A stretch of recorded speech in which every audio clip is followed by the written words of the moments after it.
A mais nova maravilha tecnológica da aviação voou pela primeira vez há 2 dias nos Estados Unidos. E a grande novidade é tentar fazer com que os passageiros a bordo se sintam bem próximos do chão. É a coluna Connect, hoje a cargo do repórter Rodrigo Bocardi.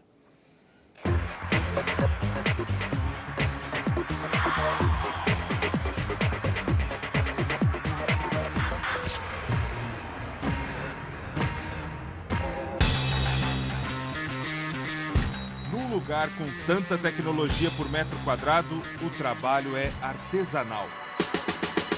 O Boeing 787 Dreamliner tem o jeitão de um pássaro e foi apresentado como um elemento revolucionário na aviação. A fuselagem é o que chama a atenção primeiro. 50% são compostos de fibra de carbono e 20% de alumínio, algo inédito. Isso significa que o Dreamliner é bem mais leve. Por isso, usa uma quantidade menor de combustível e polui menos.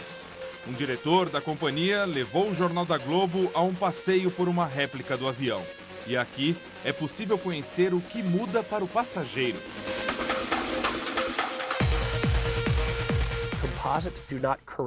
Os materiais compostos não corroem, não ficam fatigados, como acontece com o alumínio.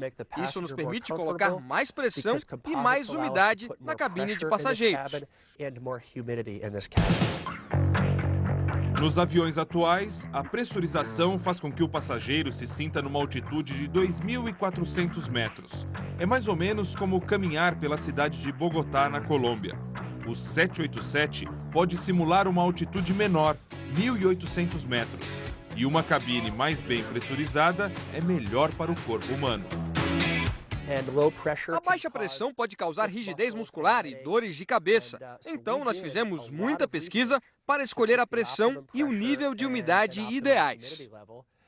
Tecnologia também nas janelas. Não por causa do tamanho. Elas são bem maiores, inclusive dão a sensação para o passageiro de mais espaço. Mas pela intensidade de luz aqui dentro da cabine. Você faz esse controle apertando apenas este botãozinho. Ela não tem aquela tradicional tapadeira. São janelas feitas com vidros fotocromáticos, que ficam escuros quando recebem muita luz. Quando você deixa a janela escura, ainda pode enxergar do lado de fora, curtindo a experiência de voar.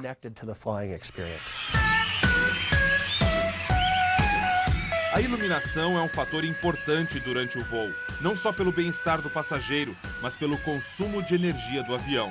E a companhia apostou na tecnologia das lâmpadas LED.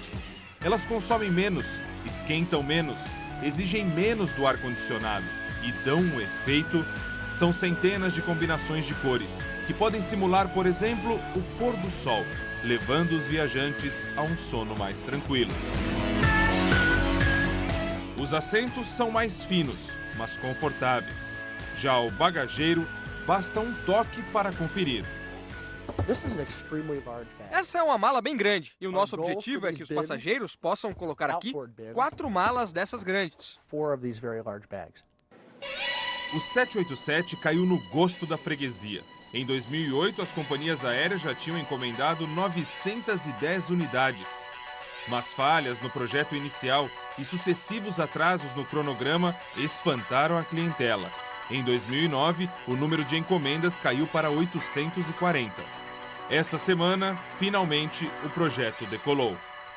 Temperatura abaixo de zero, céu nublado, pista molhada no aeroporto de Plainfield, na cidade de Everett, estado de Washington, norte dos Estados Unidos. Depois de décadas, o maior projeto de uma das principais fabricantes de aviões do mundo se prepara para decolar. Agora sim, o Boeing 787 Dreamliner decola no seu primeiro voo. Rapidamente ele some no meio das nuvens. E lá em cima, apenas 2 pilotos de testes. À frente deles, um cockpit com 6 monitores de LCD. Mas a ideia é que o piloto nem precise olhar para eles. As principais informações serão projetadas na altura do para-brisa. O novo Colosso dos Ares tem 60 metros de envergadura, 56 de comprimento e quase 17 de altura. A capacidade vai de 210 a 330 passageiros. Duas poderosas turbinas empurram o avião. E aqui, outro ponto inovador.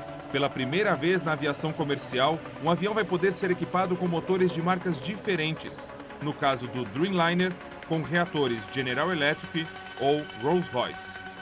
Depois de 3 horas e meia no ar, ele deu as caras e pousou debaixo de chuva na pista também molhada do aeroporto de King County, em Seattle.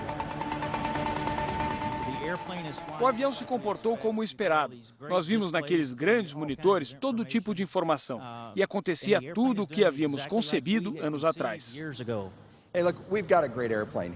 Olha, nós temos um grande avião aqui. E agora podemos dizer que estamos esperando todas as ligações dos clientes com suas encomendas. Mais do que botar a Boeing na briga com a Airbus pela disputa do mercado mundial de aviação comercial, esse pouso seguro foi prova de uma eficiência tecnológica sem tamanho.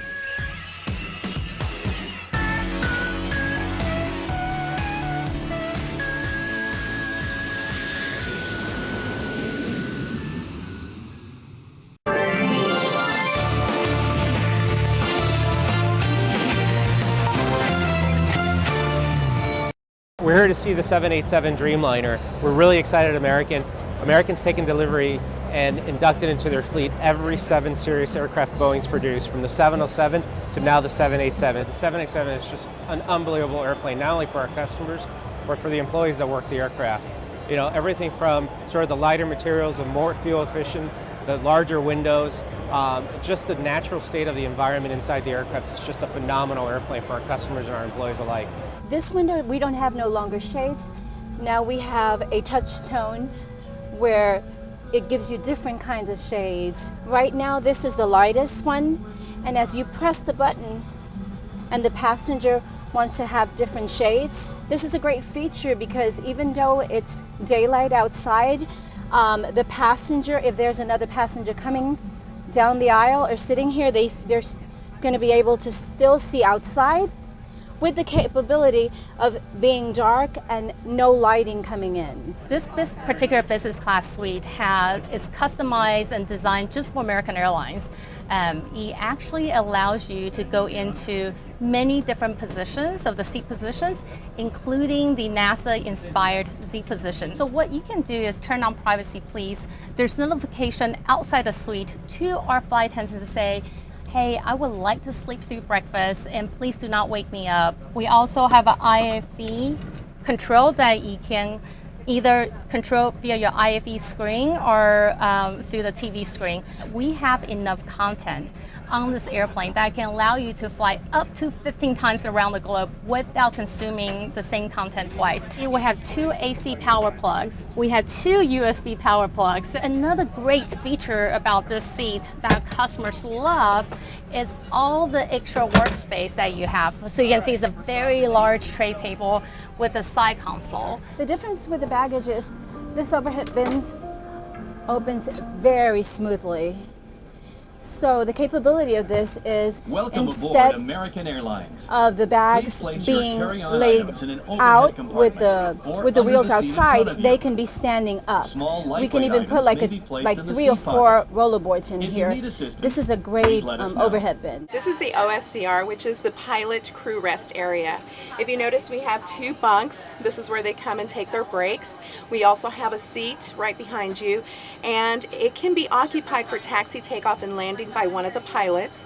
The door must remain open at the bottom of the stairs. Soon we will be using these flights going to Shanghai, to Beijing, and also to Buenos Aires. So if you think about it, the flights going to Buenos Aires are 8 to 9 hour flights, so they must have a crew rest. Going to Beijing and to Shanghai, they're about let's say 12, 14 hours. So we do want our pilots very well rested. For the passenger, we're going to be able to provide an experience as a pilot that we couldn't do before, which is provide a much smoother ride. We have a humidification system in this airplane that's going to allow you to arrive at the destination not all parched. Because it's a composite construction, we can actually keep the cabin altitude much lower than previous aircraft. This aircraft will go much higher. The other day we had thunderstorms all over the Texas area, and we actually had the airplane up to 41,000 feet. It's a revolutionary change. It's a quantum leap. I flew the 767, the 757, and this skipped a generation. When I came on this airplane, I sat down, and when I started looking at how a system worked, I went, well, that's exactly how I would have done that. Turning that on and making that operate is exactly how I would have done it. So that actually makes it so much easier for us to teach and then to learn, because it's intuitive. It goes into service next week between Dallas and Chicago, and then in June between Dallas, Beijing, and Dallas. Boa noite. Boa noite. O Jornal Nacional está começando.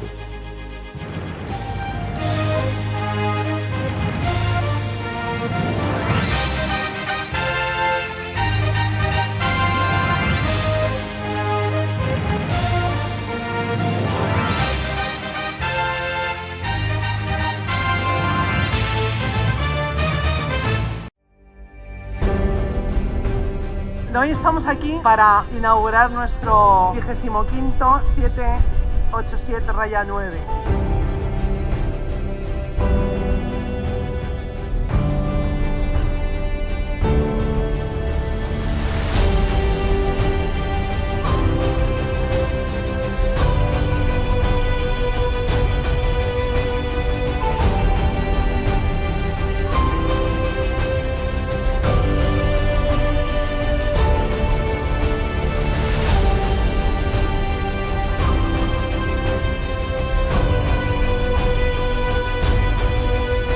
La gran pregunta es, ¿por qué hacemos esto? Bueno, la respuesta es muy sencilla y se resume en dos palabras: nuestros clientes.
Sejam muito bem-vindos, eu sou o comandante Janine, nós estamos aqui a bordo do 787-900 da Latam, do CNL em Guarulhos, o Centro de Manutenção de Linha.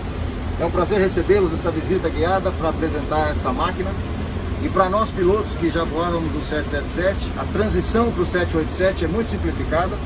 A gente estuda e treina em simulador e pratica todas as diferenças de arquitetura de sistemas, mas em termos de ergonomia de pilotagem, de procedimentos normais e de emergência, os scan flows de preparação, até mesmo itens de memória para os emergency checklists, o fabricante já alinhou muito. Tanto o 767, o 777 e o nosso 787 têm procedimentos iguais ou muito semelhantes. Então é muito fácil para a gente, quando está estudando um item de memória aqui no nosso QRH, o fabricante acertou até na página em que a gente vai fazer a ação. Então, Airspeed and Reliable está na página 10.1 deste avião e também do 777. Em termos de posição de pilotagem, de visualização, é uma adaptação muito fácil. É claro, você percebe que está num avião de porte diferente, de uma altitude diferente. O Pilot Eye View é um pouquinho mais baixo, mas com 2, 3 pousos você já está ambientado, parece que está voando o mesmo avião que já tinha a experiência prévia no 777. É fantástico. impressionante. Pode falar pouquinho sobre esse dispositivo aqui que você falou no Sim, o head-up display, o HUD, ele dá um auxílio para o piloto em pouso e decolagem, especialmente em baixa visibilidade, né? Reproduzindo o PFD com Attitude Indicator, Airspeed e altitude, além da automação. Ele permite, num pouso categoria 3, por exemplo, a gente ter mais acuracidade com a cabeça sem buscar o scan nos instrumentos abaixo, de manter o eixo da pista, é um conforto. Auxilia também em aproximações de tempo bom, né? Em aproximação e decolagem em condições visuais. E no mais, todo o sinótico de sistemas, diagramas de sistemas é muito similar, é muito parecido com o que nós temos no 777. Uma ótima noite para você. Boa noite, até amanhã.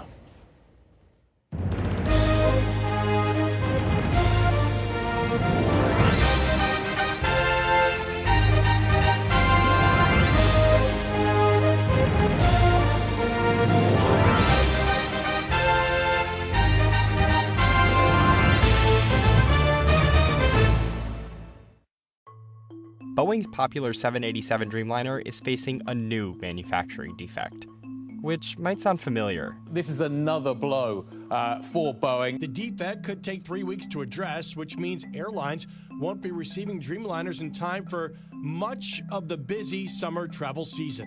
Recent issues with the plane maker's wide-body aircraft stretch back to last summer. Since then, the defects have prompted regulatory review, a halting of deliveries, a pileup of more than 100 planes, and are now pressuring Boeing's bottom line. This is not a situation Boeing wants to be in at this point. Right now, it can't deliver its most popular wide-body aircraft. It's almost as if a company like Apple couldn't deliver laptops. So what are the issues with the Dreamliner? And how did Boeing get here? First, a bit of background. The 787 Dreamliner made its commercial debut in 2011. Promised all sorts of possibilities for new routes, new efficiencies for airlines, a better passenger experience, and then it wound up on the ground. In early 2013, a fire broke out aboard an empty Dreamliner in Boston, sparked by battery problems that later surfaced on another Dreamliner in Japan. In 2 weeks' time, we saw 2 cases of battery failures on the 787 and the grounding of the entire fleet by the FAA. So the Dreamliner had to emerge from that experience and regain the confidence of airlines and the traveling public. The 787 is now one of Boeing's most popular aircraft. More than 60 airlines, including American and United, have added 787s to their fleet. The Dreamliner is unique, as it was Boeing's first plane designed largely by other companies. Its primary structure is made mostly from composite materials for efficiency.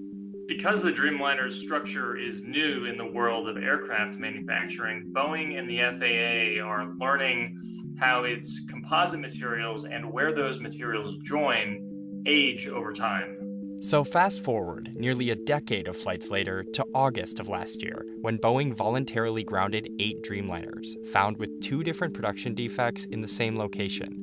For an aircraft manufacturer to do that on its own is something that you really don't see that often. The defects were outlined in an August 31st internal Federal Aviation Administration memo, which was reviewed and then reported on by the Wall Street Journal. We first reported about the Dreamliner issues in September when the FAA launched a high-level review of Boeing's Dreamliner manufacturing processes. At that time, Boeing and the FAA were trying to get their heads around the problem, and they focused on one general area of the aircraft. Specifically, the FAA memo says they were looking at non-conforming sections of the rear fuselage, or body of the plane, that fell short of its own engineering standards. The first defect had to do with how Boeing used shims, or the material that fills the gaps between sections of the fuselage. The second stemmed from variations in the smoothness of the fuselage skin. While the 2 types of defects, independent of each other, didn't pose an immediate safety risk, together in the same section were deemed to potentially introduce a risk of a structural integrity problem in extreme circumstances. Then, the following day, Boeing flagged a third issue. This one with sections of the Dreamliner's tail that were clamped together improperly during assembly. It's not a question of immediate structural integrity. It's a question of whether or not they introduce premature aging, and if so, what does that mean for the Dreamliners in service and how often they need to be serviced and fixed. In a recent internal video, Boeing explained how thin these gaps are. If you start at the tail of the airplane, just walking to the front, each of those sections, when we bring them together, is within 5/1000ths of an inch. You'll hear people talk of gaps. It's really not what you would normally think of as a gap. The next month, in October, Boeing halted delivery of the Dreamliners. Halting deliveries is a big deal. In effect, that means Boeing can't sell the products. Customers largely pay Boeing on delivery. Prior to the halt, many of Boeing's commercial deliveries were Dreamliners, as the 737 MAX remained grounded following 2 fatal crashes of that aircraft. Boeing was, at that point, a month away from getting the FAA's okay to again fly passengers on its 737 MAX, and suddenly it couldn't get its other popular aircraft, the Dreamliner, off the lot either.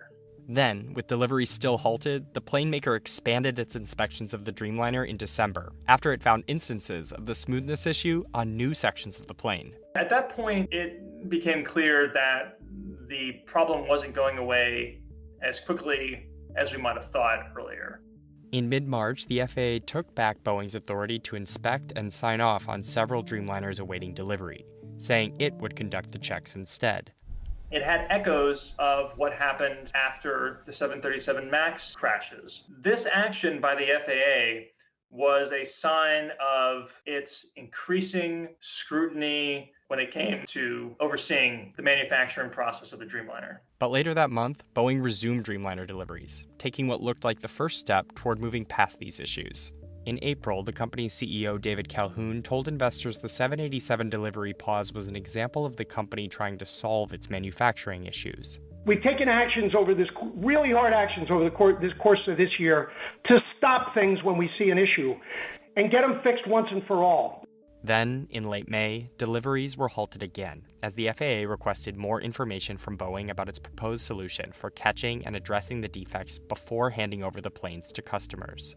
Boeing was hoping that it could get FAA approval for the methodology to inspect using a mix of physical inspections and analysis. With those discussions ongoing, Boeing found the latest defect around early July, this time on part of the aircraft known as the forward pressure bulkhead at the front of the plane. So it's going to complicate the process that was underway of Boeing trying to prove to the FAA that its methodology was sound. It's still unclear when the latest issue will be resolved, though Boeing said it could take at least 3 weeks to address. What we're doing on the 787 is a methodical program, reviewing the airplane from tip to tail in a way that's safe and compliant for our customers and our regulators. Meanwhile, finished Dreamliners are piling up. More than 100 planes await delivery. Boeing has slowed production on the plane and said it now expects to deliver less than half of its 787 inventory this year. The slowdown is likely to ripple into Boeing's vast supply network, and for some weeks and months, it's going to mean that Boeing's airline customers have to wait longer to get their new Dreamliners. It's unclear whether these manufacturing issues will matter in the long run. Whether or not there's any long-term impact, good or bad, to Boeing's reputation remains to be seen. For now, the Dreamliner is still a very popular aircraft and has an excellent safety record.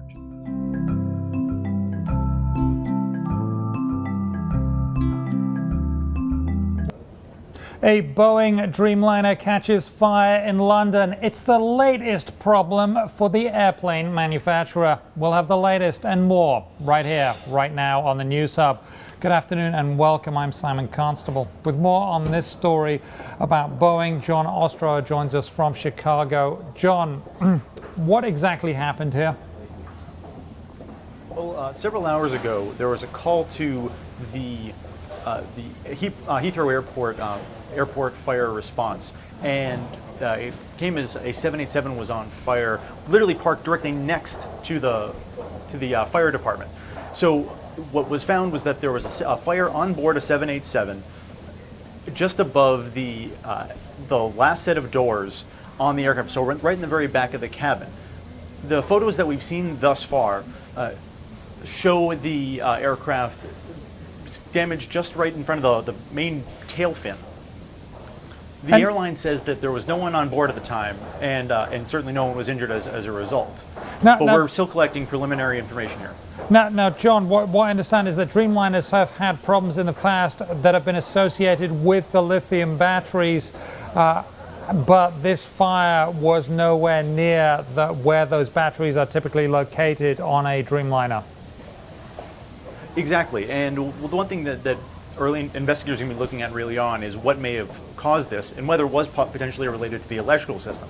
What we do know for sure is that the fire, at least from the damage that we've seen from the video, was really nowhere near the lithium-ion batteries, which are in the forward part of the nose of the airplane and between the wings, directly under the floor. So really a very different area of the airplane. Now, this has got to be quite worrying. I mean, any fire going off spontaneously in a plane which is packed with jet fuel has to be a real worry. Now, I understand that some regulatory agencies are going there, both from the US and from the UK. Tell us about that. Well, certainly jet fuel or not, a fire on board any aircraft of really any size is a serious event. What we've seen thus far is that the NTSB is planning on sending a representative to London to look into this. The UK Air Accident Investigation Board is also doing the same. Boeing says it's monitoring the situation, trying to determine what happened, as are the other 12 airlines that are currently operating the 787 to figure out what this means for their fleets and their operations. Okay, and the stock, Boeing stock, we're going to take a quick look at that now, has taken a bit of a hit today. They're a little bit off in after hours. It was down during the day, as you can see there, and that's been dragging on the Dow. Will Boeing be doing everything they can to allay fears, John?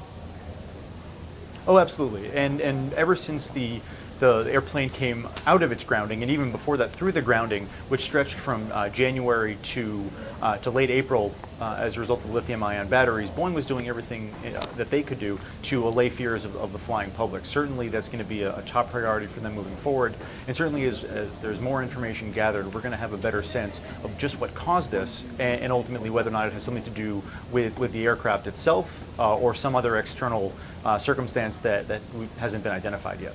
Okay, great stuff. As always, John Ostrower of the Wall Street Journal in Chicago. We appreciate your time, sir.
ar que respiramos dentro de um avião é renovado constantemente durante o voo. É capturado do exterior e misturado em uma proporção de 30% a 50% de acordo com o ar que já estava dentro da cabine. É coletado perto dos motores, passa por um equipamento de ar-condicionado, é aquecido até 20 graus e pressurizado até a pressão atmosférica próxima ao nível do mar. Passa então por filtros EPA de alta eficiência, que eliminam 99,97% das partículas de 0,3 microns, incluindo vírus e bactérias. Quando é misturado com o ar ambiente, o fluxo é distribuído na cabine, subindo ao longo da fuselagem em direção ao teto e se espalhando pelos tubos de ventilação acima das cadeiras dos passageiros. Enquanto isso, uma válvula de pressurização na parte traseira da aeronave aspira o ar da cabine pelo chão, aos pés dos passageiros, e leva para fora, criando um fluxo contínuo. Assim, a pressão da cabine é mantida e o ar é renovado dentro da aeronave a cada 3 minutos. Os gravadores de voo, mais conhecidos como caixas pretas, são sistemas que registram durante o voo os dados que podem ser utilizados após um acidente. Todos os aviões comerciais são equipados com 2 caixas pretas, geralmente na parte de trás da aeronave. O CVR é um gravador que memoriza as conversas, sons e anúncios da cabine dos pilotos. O FDR é um gravador de parâmetros, que guarda até 700 parâmetros por segundo, como altitude, velocidade, temperatura e trajetória. A duração total dos registros é de 2 horas para o CVR e de 25 horas para o FDR. As caixas pretas foram projetadas para proteger todos os dados em caso de queda, incêndio ou afundamento até 6.000 metros de profundidade. Cada uma é equipada com uma boia para ajudar as buscas no mar. Ela transmite um sinal que se propaga na água sob a forma de um impulso por segundo por pelo menos 30 dias. Boa noite. Boa noite. O Jornal Nacional está começando.